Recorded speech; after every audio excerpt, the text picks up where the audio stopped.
this thing on? If it's not, then I will not continue this video. That is a real understanding right now.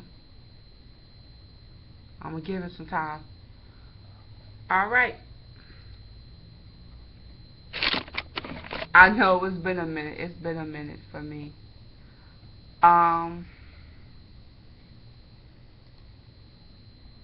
Just give me a second.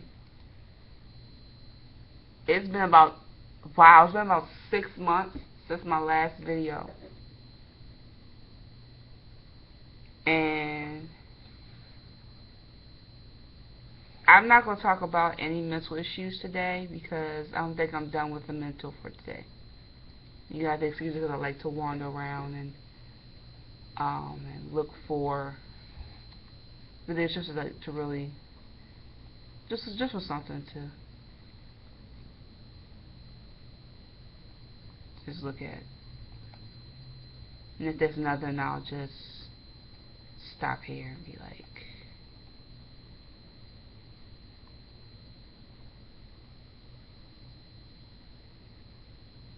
okay, there's really nothing here.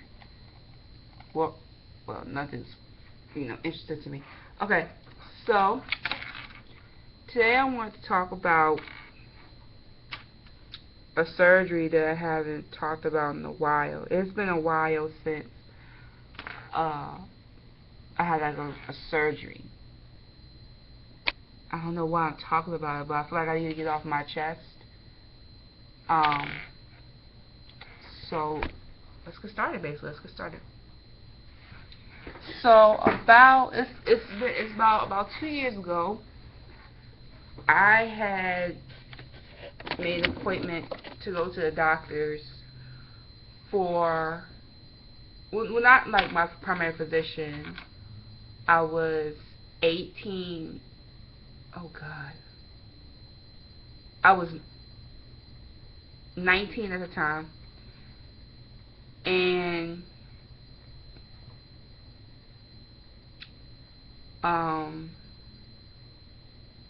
I went to go to a specialist for hearing.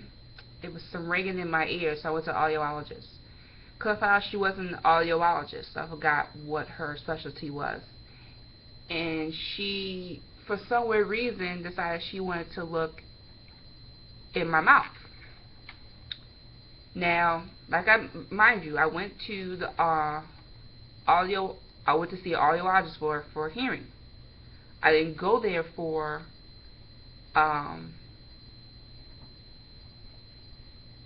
this was driving. I didn't go there for her looking at my tonsils and my adenoids, and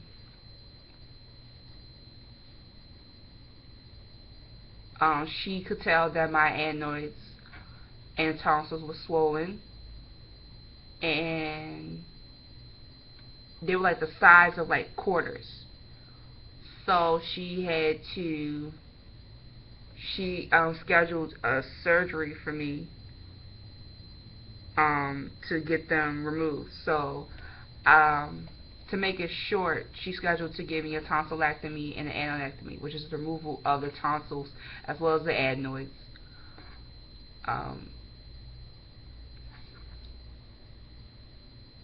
And at first she set an earlier date, but she couldn't fill me in on that particular date. So she scheduled the surgery about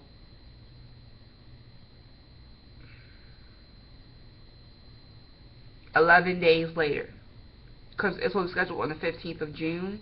So I got it in the summer, so that was pretty cool. I got it in the summer. I didn't get it like in, when I went back to school and all that stuff. So I got it in the summer. I could, recover during the summer. So I got my surgery on the 26th of June of that particular year. Come to think of it, it could have been about 3 years ago, because then I was 18. So like 3 years ago. Yeah.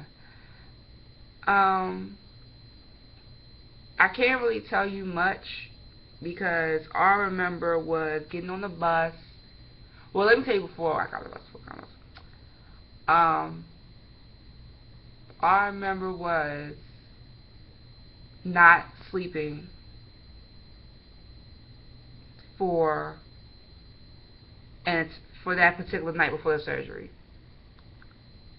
Um, because number one, you couldn't eat before surgery. You had to follow procedures before surgery and all that stuff. And I did that. I didn't go down, I guess so. I did that, and I was just nervous. I kept going to the bathroom a lot and wetting my tongue with water because I couldn't eat or drink before surgery. So I was nervous the entire time before surgery, and then I didn't get sleep until about an hour, like a few hours later. So I slept for an hour and woke up, got dressed. I was in tears because I've heard all these surgeries gone wrong and stuff, and so I was in tears because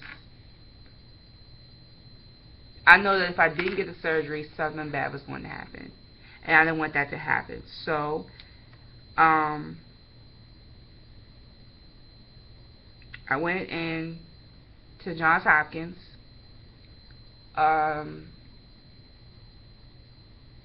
See,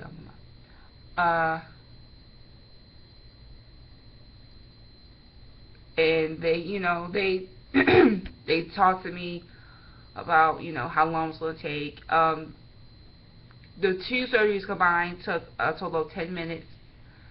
So they got me all dressed up in the gown and put the IV in me. Now they could put it in two ways. They could either put it in this particular arm because of your heart and your vitals. So they checked my vitals and they put the IV in. At first, they was going to put it in my my hand, but because of my nerves, and I knew it was because of my nerves, blood came squirting out, and I just apologized because I knew it was my nerves. I knew it wasn't nerves. I was comfortable with the IV in my hand. I just wasn't comfortable with the IV in my arm, which they just let do the IV in my arm. They couldn't put it in back in my hand and stop the blood, put it back, clot, they put it back in my hand. Cause what's the point? So they put it in my arm. They put an IV in there. It was like a piece of plastic, but I couldn't really bend it because they had to put the morphine and stuff, and then to get it to relax. And the doctor came and saw me before surgery, and I asked her, because my nerves were so bad, I asked her how long it was going to take. How long it was going to take. She says, it's going to take like at least 10 to 15 minutes. So they wheeled me in the operating room, the OR, the operating room. And the last thing I remember was, it was, I guess it was around the time of when Michael Jackson died, because I saw a nurse watching Chris Brown do a tribute to Michael Jackson at the BET Awards. So it was around 2011. So yeah, it was about 3 years ago. I don't know why I remembered that. And next thing you know, I was out. I don't remember going under anesthesia. I don't remember even the mask being put on my face. All I remember was getting dressed and all that stuff. That's all I remember. And then the next thing you know, the nurse woke me up, and I just was in not a private room, but like those rooms where they have like the bed and the curtain and the bed and the curtain. I was in one of those rooms. And my mom was there, and my father was there.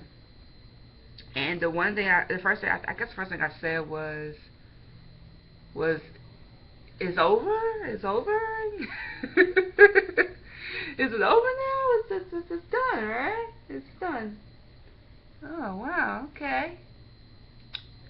So, My mom was like, well, he really can't talk. You really can't talk. Don't waste your energy. And then the nurse was like, no, it's okay. It's okay. It's gonna be natural for her to start talking. And at first, I felt no pain, because hospital, morphine, pain's not usually there. So they gave me something to eat, like something cold, which was like a popsicle in a cup, and they gave me something to drink, which is water, and they gave me, the pain medication, which is hydrocodone. Long story short, I don't really want to show my mouth, because I did brush my teeth before, yeah, now I'm on television or whatever, but whatever. I don't want to show my mouth, but in my mouth, what they did was they took out the swollen adenoids by, I think they either use it like an extractor, and they extract the adenoids, and then they extract my tonsils. So I don't know if you can see that, but there are like two holes there where my adenoids used to be, and the little ball that's in like the middle, like underneath there, it's a little shorter, but it's just so I can breathe more. And the reason why I had to get my adenoids removed is because, I'm gonna give you a background. I used to get strep throat a lot, so I was so used to, I thought it was, something to get used to, the strep throat and getting constantly sick once a year prior to me getting the surgery. And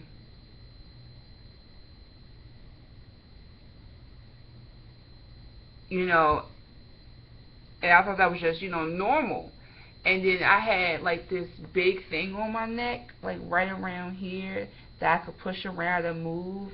And I thought, and people thought it was like a tumor, I guess, but it really didn't hurt that much. No, unless I went like this, and then I just move it and play with it. And, it's gone. So I don't think that, I thought it was like a cyst or something, but it's gone now. So I guess they removed that too while in the surgery. On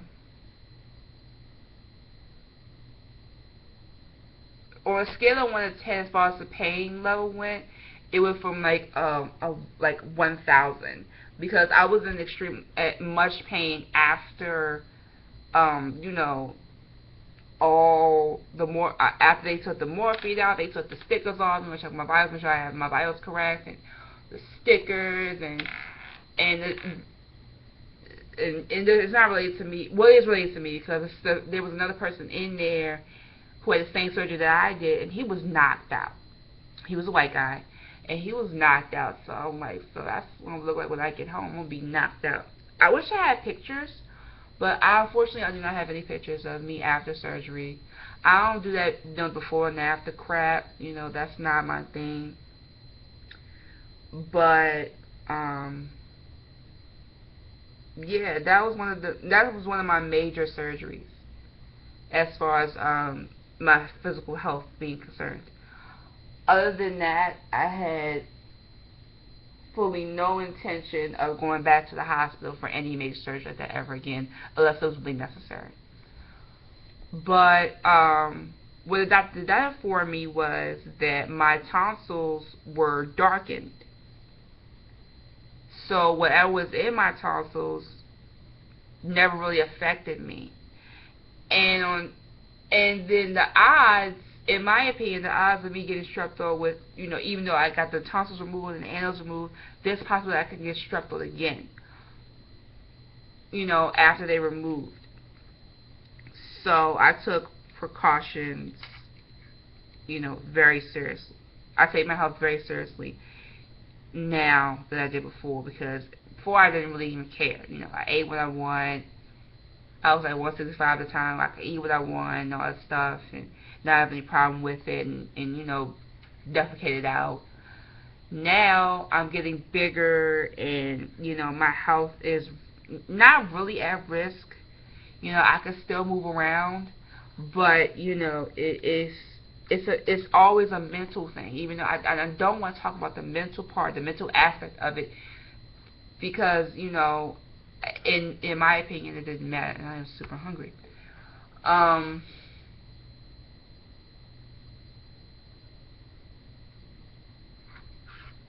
I never really wanted to talk about the mental aspect of it because it really didn't bother me until now. Why is it bothering me that when I talk about my surgeries or surgery, I get frustrated trying to remember it? But basically, the aftermath of it is I was on a soft food diet for at least the remainder of the month. I couldn't really eat anything hard because if I chewed any hard foods, it would cause some bleeding, and then I have to go back and get stitched up again. So I didn't get to eat any hard foods like pizza and chips and hot dogs. Well, hot dogs are the exception. They're like a soft food. But I had to eat like yogurt and pudding and ice cream, so that was pretty cool. And oatmeal, soft oatmeal. I couldn't get it, hard, soft oatmeal. That was pretty cool. So yeah, I got, the pudding, the yogurt, the ice cream. So with that soft food diet, I lost about a few pounds, but I gained it all back after, I could eat regular food again. And as far as pain was concerned, I was hurting. I was hurting. I don't doubt for a second that if I am in my bed at night, I could still feel that pain. Because, it stays with you, That's the mental aspect of it. Because, if you go through like major surgery like I did, it kind of stays with you, to be really honest. And it's funny because of the girl, if you guys didn't know that there was a girl within the Baltimore area, she had the same surgery I did, and it went wrong, and she was brain dead for like a few months. But this was like years later, like sort of like within this time, and she was brain dead for a few months, and she survived. And I kept thinking in the back of my mind, well, I got that surgery, and that could have been me. But then, when I think of that and, what could have been, that's nothing but God. Because, in my ordeal, I survived, and she was younger than I was. So she couldn't have survived. She couldn't survive if that. Long story short, I'm here now. I'm happy with my results. I'm happy the way God made me. I'm not ashamed. In previous videos, I know in one video I was in tears for one, and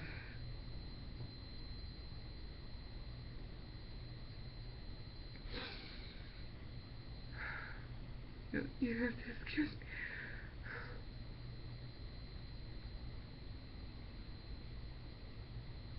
I'm sorry, can you just give me a moment?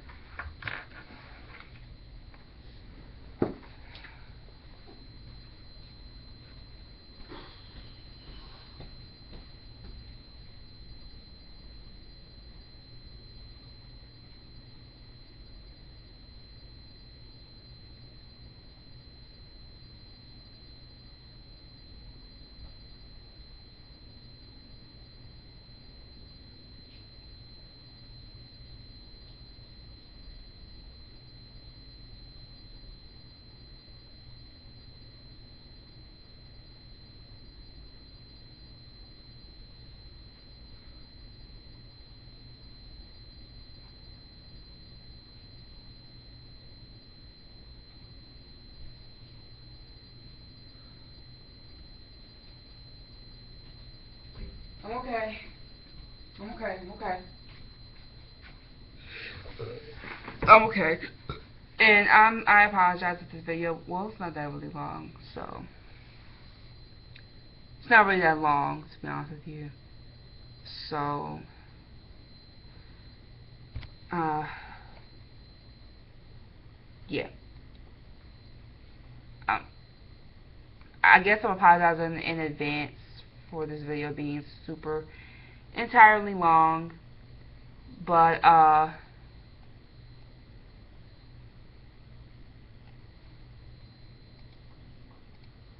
this video is not really long. I didn't think it was going to be that long, but right now I don't care at this point. But before I go, I wanted to talk a little bit about my book that I will be doing on Facebook.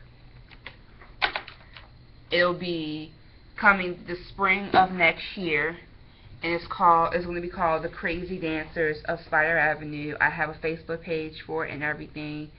I will put it in the description below as soon as I go home and edit this video,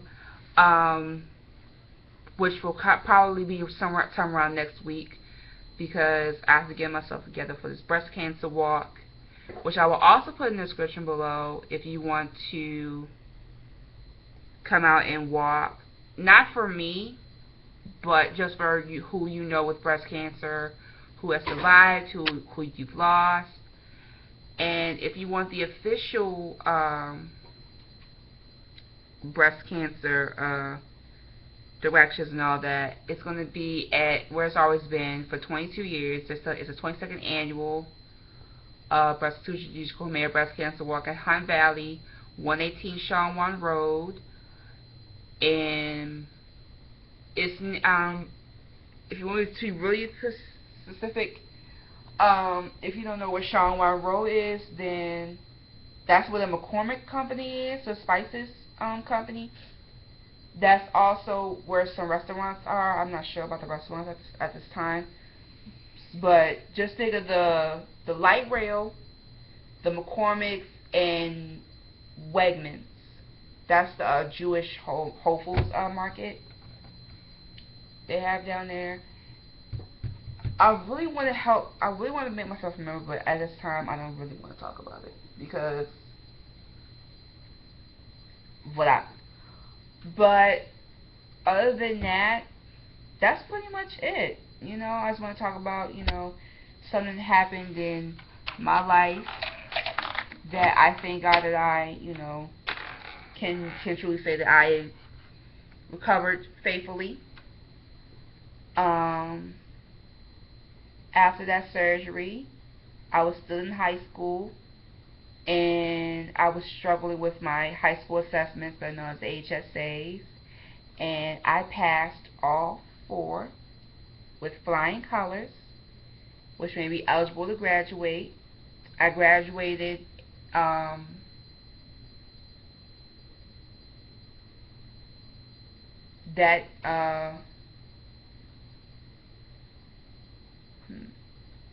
I graduated in 2011, June 4th, 2011.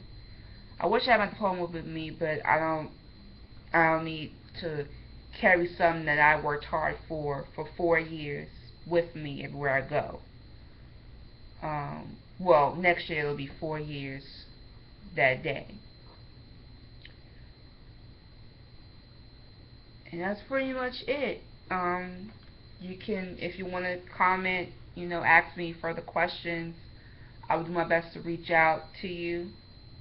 I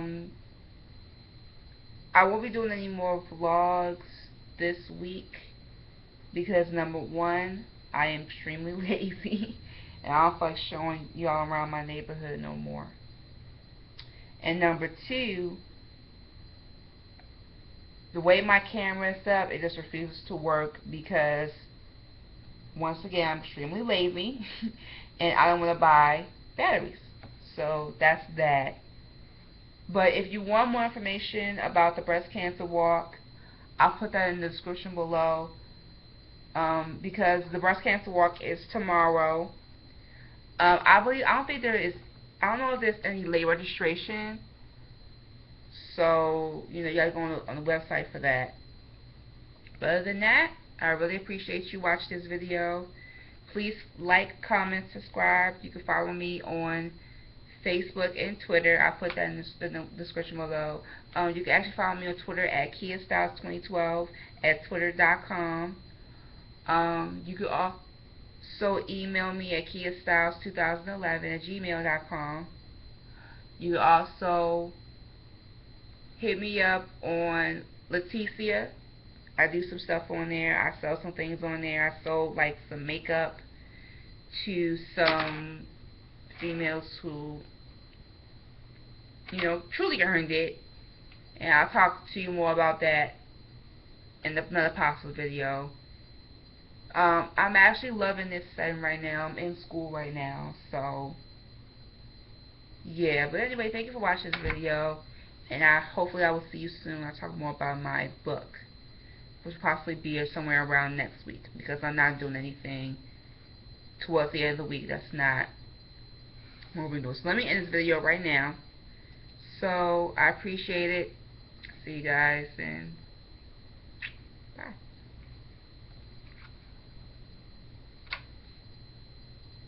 Okay, man, that was not necessary.